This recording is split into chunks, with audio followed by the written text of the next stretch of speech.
rumah makcik. Ni dah tempat makcik lahir. Tak ada rumah lain, tak ada pergi mana. Di sinilah.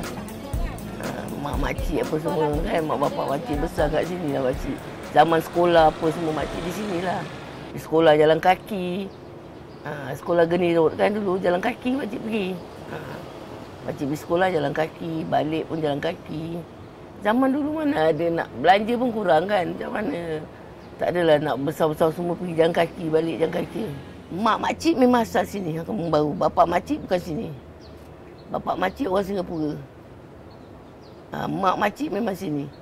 Mak makcik pure Kampung Baru. Nenek makcik pun orang sini. Moyang makcik pun sini. Semua orang sini. Moyang makcik pun orang sini. Moyang makcik, ni rumah moyang makcik lah.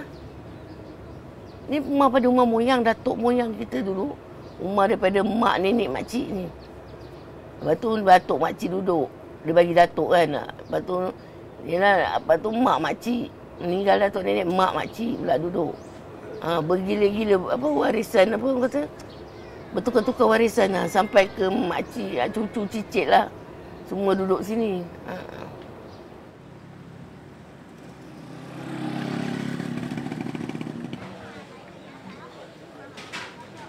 Okey, sejarah tentang nasi lemak antarabangsa. Dia bermula daripada usaha ibu mertua saya yang hanya berniaga kecil-kecilan untuk menampung keperluan keluarga lah, pada asalnya lah. So, daripada situ beliau mengagih-agihkan nasi lemak bungkus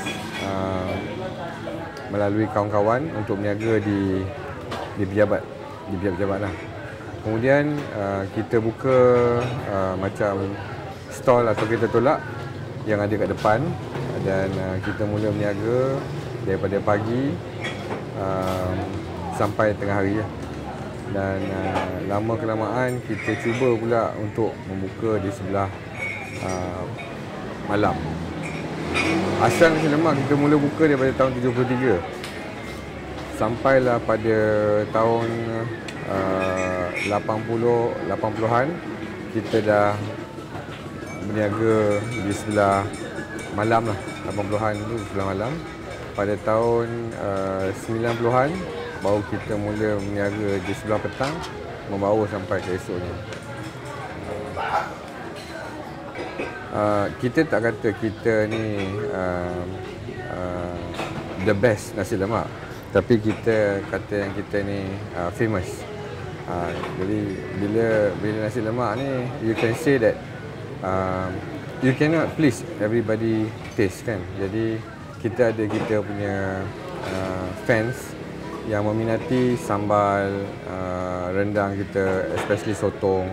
Itu yang menyebabkan nasi lemak kita terkenal. All walk of life lah. All walk of life, daripada sebiasa-biasa orang sampai ke Datuk Menteri, sebiasa-biasa orang sampai ke artis, golongan remaja sampai ke golongan peringkat yang usia yang tua, dan juga di kalangan orang-orang yang ada nama. Dekat papan tu dia ada tulis signature. Kalau you tengok sekarang ni, Kampung Baru penuh dengan kedai-kedai makan dan berbagai jenis makanan yang ada di Kampung Baru ni. Tapi pada asalnya, nasi lemak antarabangsa telah melakarkan peta makan di Kampung Baru ni. Apabila nasi lemak telah berjaya mungkin nama sebagai satu tempat makan, dan muncul pula makanan-makanan lain yang juga mempelopori kawasan Kampung Baru ni. Zaman dulu dengan zaman sekarang lain. Dulu kita sekolah jalan kaki, dan kita balik, itu kita bermain dengan kawan-kawan kat belakang kawasan-kawasan ni.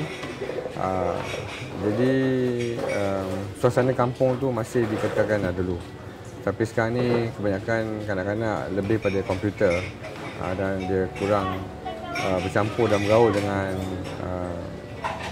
orang kata persekitaran. Dan kampung sekarang pun tak macam dulu.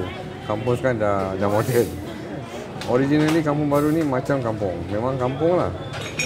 Cuma dia ada jalan tar, tapi suasana kejiranan semua masih lagi kampung. masih lagi persekitaran orang kenal siapa you kan. Oh, orang tu, orang ni kita masih kenal. Macam suasana kampung lah. Mana satu kampung tu semua orang kenal you siapa. Surau pergi masjid Yes, semua kenal. yes. Masih orang kenal lah. Tapi sekarang dah kurang. Budak-budak yang besar di Kampung Baru ni, dia rasa dia orang budak kampung ke budak bandar? Dia orang rasa dia orang budak bandar. Rasa dia orang budak bandar. Tak ada kampung lah. Pasal dia kampung yang di tengah bandar.